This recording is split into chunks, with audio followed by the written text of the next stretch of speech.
right, it is all about Fort Lewis College Skyhawks football as we launch this debut production from the local news network. It is our Coach's Corner episode as we are right on the corner of college football, just on the precipice, maybe I should say, of college football here in Durango, Colorado, getting set to kick off the RMAC Conference college football season. And I am joined by Fort Lewis College football head coach, Johnny Cox. Hello. Thanks for joining us, John Yes. Grinde, and of course a graduate transfer tight end, Joe Barreras. Thank you guys for joining. Yeah, appreciate you. Thank you for having us. This is a great setting. Yeah, what's the feeling here? Just being like right almost there on the 2023 season. Well, it's exciting. I mean, it's been a lot of hard work that's gone into this process. You know, we've got a motivated group that is fired up to get out there on the field again. You know, that's the thing with football. You know, you can't really do anything to show your improvement until the next season. That really counts. So we're excited about that possibility of being able to show where we're at. Yeah. How about you, Coach? I've heard some good things about the offensive improvement. Yeah, for sure. Year 1 to 2 is always usually your biggest jump in execution. So we're really excited about the group of guys coming back. And like Coach said, it's finally here. Right? It's game week. We've been going through a lot of hard work to get to this point. So. Now, Joe, you are a graduate transfer. We'll talk about that a little bit more later in the program. But you come in from Iowa. How has Durango treated you? Well, it's been good so far. I've been out of breath most practices, is what I've learned. Still? Yeah. Still. He harps on conditioning, and it still feels like I'm unconditioned. But I've loved it so far. It's a great place to be. Building something really special here at Fort Lewis, and I'm excited to be a part of it. So that's cool. We're going to talk a little bit about the offense. We're going to talk about maybe the utilization of the tight end as well. But first, let's check in on our community scoreboard as we see how our local high school regional community teams have started the season. It is a new era, I guess, for Durango high school football. They're under their new head coach, Matt Burton, and they had a tough way to start the season, going down to Farmington, losing 39-20. Bayfield played the Utah 2A state champs. Man, some tough scheduling to start. Yeah, that's a tough one, yeah. Maybe I'm going to ask you your scheduling. Bayfield lost to San Juan 61-0. Good start, on the other hand, for the Montezuma Cortez High School football team. They are now 2-0. They beat HLV Victor Iowa 64-6 last week to keep their momentum running. That's our community scoreboard here on the Coach's Corner. Do you have a scheduling strategy, like how you want to start competition? Well, you just want to be competitive, you know, when you start the season. And I guess it depends on what your goals are and what you feel is going to be best for your team. Some people might feel like, hey, I'm just going to schedule a really tough non-conference so that I'm kind of prepared for my conference, kind of like overtraining, I guess you'd think. You know, we're not at that point right now where we feel like our conference is very tough, where we're just building our competitiveness and make sure that we're in some games that we're going to fight and hopefully win and breed that competitiveness, bring that into the RMAC. Yeah. That's our strategy, really. It is year 2 for you. Yep. Although really just the first year where you get everything done, because that first year was so crazy. So Right. Given that it is year 2 for you, but it is the debut on Coach's Corner, maybe a little bit of introductions. What's your background? Some Durango OGs may recognize. Well, yeah. I was fortunate enough to play here, you know, back in the early 90s. And, loved the place. It was a great education. I had some lifelong friends, and it was a dream to come back. And I always wanted to be the head football coach here. So I was able to have a lot of good opportunities to coach at different levels in high school and, D1 college and in the NFL. But got an opportunity to come back here and build the program which once was a dream for me to like, hey, can we really win here and have sustained winning? And, we're part of that process. So, yeah, I'm really excited. I do see some people when I played here, I see them around town, and they're all encouraging and very positive, and so hopefully that continues as we build this. Could be a lot of fun. Could be a lot of fun here. Yeah. Fort Lewis College Hall of Famer, by the way. Yeah. Coach Johnny Cox. Fortunate, yeah. How about you, Coach? So I grew up a coach's kid. So my dad was a college football coach for 26 years. And so I grew up around the game and always knew I wanted to coach. I'm originally from Missouri, kind of bounced around as a young kid, and then Actually, in 2016, got hired at North Carolina Pembroke under Coach Cox. So he was the offense coordinator at the time. He gave me my first full-time opportunity as an offensive line coach. So that's kind of how we got out here. But I've always known about Durango and always knew how cool it was. But living here, it's a whole different world. So really fortunate to have the opportunity that he's given me in this coaching world. So. Those coaching circles, those coaching trees are so fascinating to me. How do you you come in last year, right? You evaluate the team, you're evaluating players, you're evaluating coaches. Yeah. At what point do you go, this needs to change, we need to put our brand on this, we need to change that? Like, how do you make those decisions? And then who do you decide to call up? Well, I mean, the coaching tree is, it's really a tight-knit group of people that you trust, Durango's a small community, and a special community. And so I got to make sure that we have high character coaches that, aren't going to have a bad reflection on the program throughout the community in any way. So we do our best to make sure that we prioritize character and also within that, making sure that, hey, we're able to work together and function and know that, we want to make sure that our kids have a great opportunity to graduate from our institution, and we hold them to high standards. And if we kind of have the basis of those things, then you can kind of build from there as far as strategy and scheme and communication and all those things. So it's a really get to know you type of business, and you really, if you don't take those proper steps in the hiring, during the hiring process, it can be very frustrating on both accounts, because the guy might come in here and just think that he can do whatever he wants, and it can be a disastrous that way. So if we're on the same page with that, then it tends to be a lot smoother. Yeah.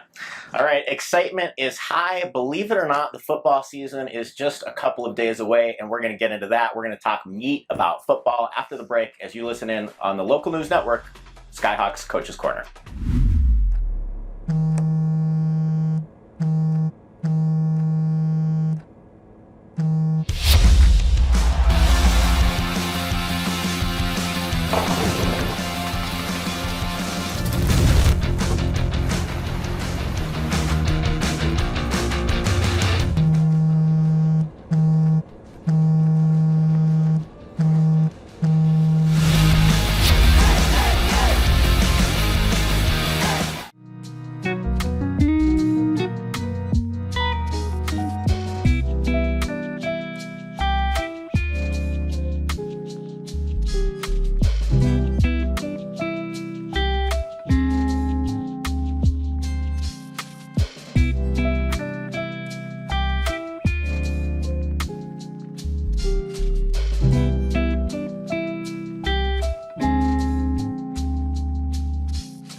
It is the Skyhawks Football Coaches Corner on Local News Network, brought to you by our generous sponsors, Sky Ute Casino, TBK Bank, and of course we are hosted here at the Prospector Restaurant at the Glacier Club, providing all these beautiful views. As we continue on, we are talking about football here with our Skyhawks football coaching staff. Guys, you hear feel the chill in the air. Believe it or not, football is just a couple days away. How do you feel? Yeah, we're very excited. I mean, we've been working a long time for this opportunity, and we get a chance to show how our improvements are going to be. So now I have really only heard stuff about the offense. How do you? I'm going to put you under the microscope here. How do you feel about how the offense is going to improve in 2023? For sure. Kind of like I said earlier, the year 1 to year 2 is usually your biggest improvement, and just a year under your belt of our offensive system. Guys that have done it already for over 12 months now. So we're really excited about that for sure.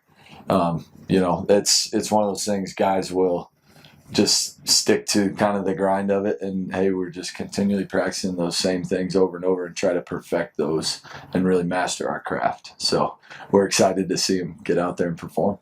What is your outlook offensively? Like, what is the product you're trying to put on the field?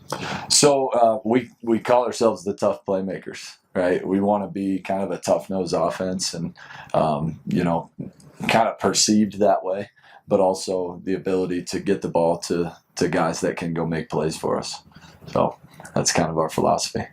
Joe, as a graduate transfer, he's talking about guys who have had 12 months in the system. You were sort of accelerated, obviously, with just a couple months. What's the experience been like? It's definitely been fast. It's a challenge to forget a whole playbook that you've learned for 4 years in a row, and then you come in and it's something completely new. But a lot of the system stuff, a lot of the scenario, situation, those types of things are very similar to what I ran at Co. So it's been a fairly easy pickup. I was up here a couple times in June working with Grinde, one-on-one, just getting in the playbook and learning about kind of the system and what's going on. So it's been a lot of fun so far, and I'm happy to be utilized the way I'm being utilized right now. So I can't complain. How are you being utilized? I asked Coach what his offensive strategy is. What, as a player, what is your perspective about how the tight end kind of fits into everything here? I think the tight end is really kind of the ultimate tough playmaker. We do a little bit of everything. It's a challenge, for us in the run game and in the passing game. We've got to be able to be the best offensive weapon on the field at a lot of the times. We're the sixth offensive lineman, but we're also the fourth wide receiver in a lot of places. So it's definitely a good thing to be. It's a good place to be. And being utilized the way you do, you get to be tough in the run game, hard nosed in the run game, but you also get to do some of the fun finesse stuff and catching passes and getting yards and all the stats and all that stuff too. So it's a lot of fun.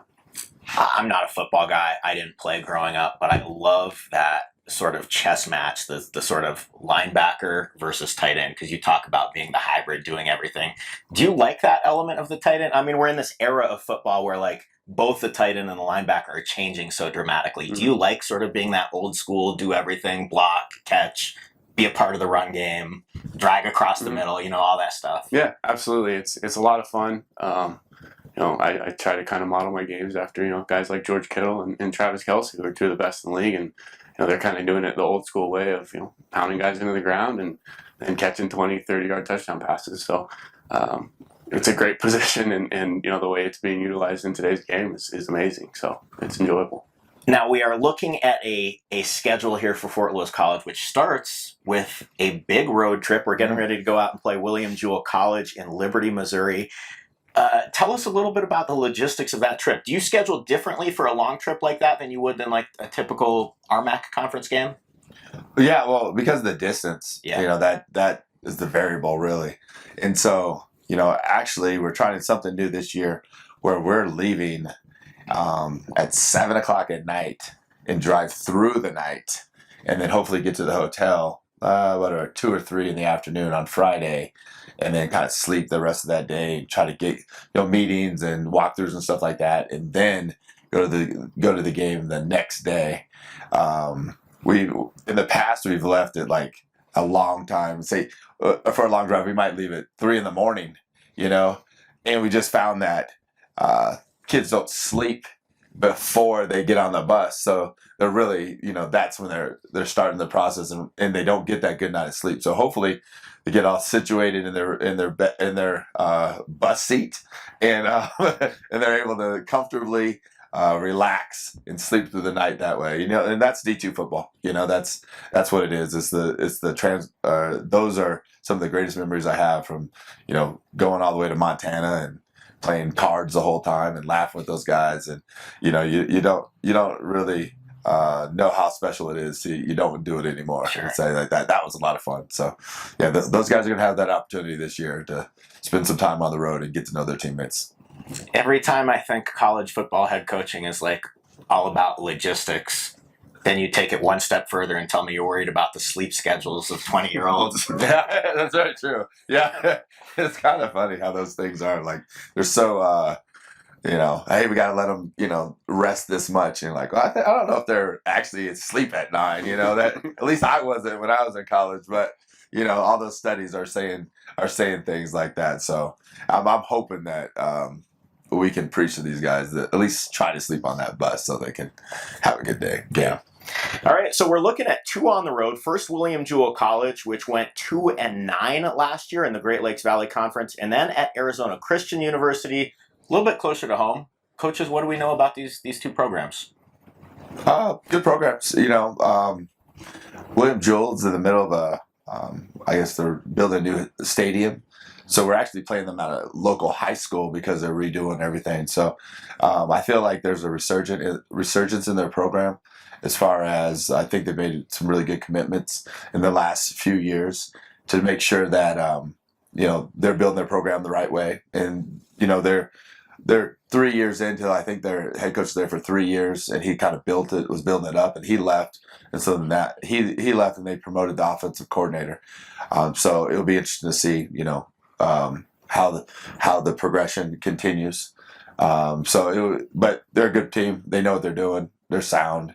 They play tough. So it's going to be a very competitive game. And then you go down to Arizona Christian, and they were in the playoffs. They had playoffs last year. So and they came up here and really kind of stole our home opener. Well, not stole. They actually beat us pretty badly in our home opener. So that's one of the motivational things that we've been able to tap into and hopefully play a lot better when we play those guys. So it should be good. I'll ask both of you guys this.